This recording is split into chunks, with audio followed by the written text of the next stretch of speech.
njagala okubanjulira abali wano muganda wange Lukoya Francis Mukome yimukako bakulabe sebo oyo sebo tuula omukulu oyo yali chairman wa district era najja okwesimbawe wasekitoleko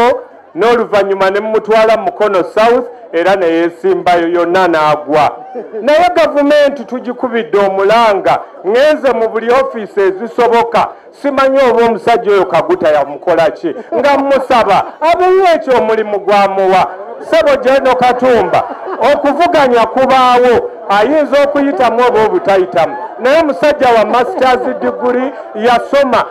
obwaradisa busobola asobola okukola nga ambassador okuva emukono asobola okubeera minisita era ffe twali tumubaze nti agenda kuba minisita bwa local government ajjeyo sekitoleko naye bwe biba byagaana twongera okufukamira okusaba Sebo minisita Kaguta mugamba jjukira omusajja oyo asobole okutuyamba kubanga atwongera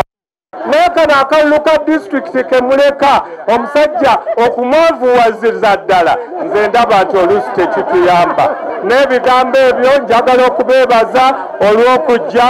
Sebo Jeno bwe walonda mukulu sekitoleko n'omutwala ira bulungi naye Lukoya toyinza naye mutwala naye n'akola yakalemo n'abakulu mugambe wuuno wano Sebo naye asobola ebifo ogende ng'obigabanyagabanya booti naye mwenna abanaavuganya mbasabira mirembe bakaluba nkyabeererawo ddala kubanga mukulu Francis yankwasa era bwe mbadde chairman wa district abadde muwi wange owaki ow'amagezi era nga tuwuliziganya yansaba n'obwa vice chairman era n'entolo w'NRM n'emmumuwera abadde kuki ku ntebe kitegeeza nti ffe tukolagana mbasaba muleme kuyombera mu kkubo nze bwe nsanga Lukoya tuli ba Luganda tuli ba mukwano mwagaliza era musabira mbagaliza ekiseera ekirungi nze Lukoya mutabani wa Mukome Nakifuma nenyinyiza mbadde ndudde okulaba ku mukwano gwa Reverend Bakaluba Mukasa naye nsanyusa okulaba naye mulaba engeri gy'oli mu nuupu ebya NRM tobimanyi bulungi omanyi na kifo kyenkola mu gavumenti si buli bifo nti babirangirira Sebo nina byenkola ndowooza bw'oba ondaba olaba ng'eyasuza enjala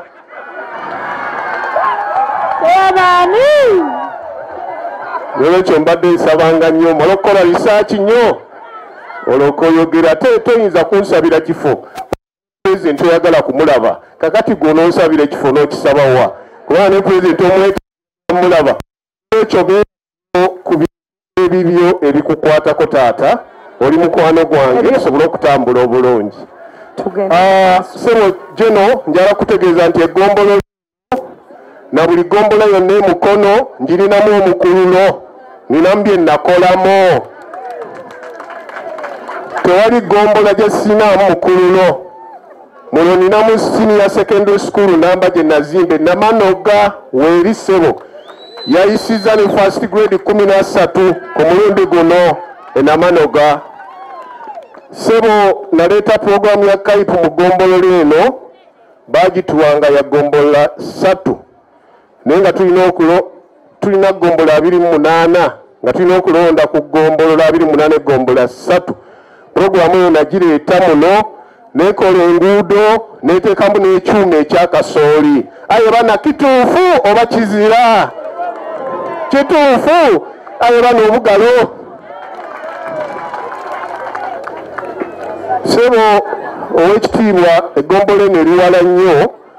era yeetaaga abakozi abava muno era mu ggombolo eno nalaba nga bawandiikamu abakozi babawa emirimu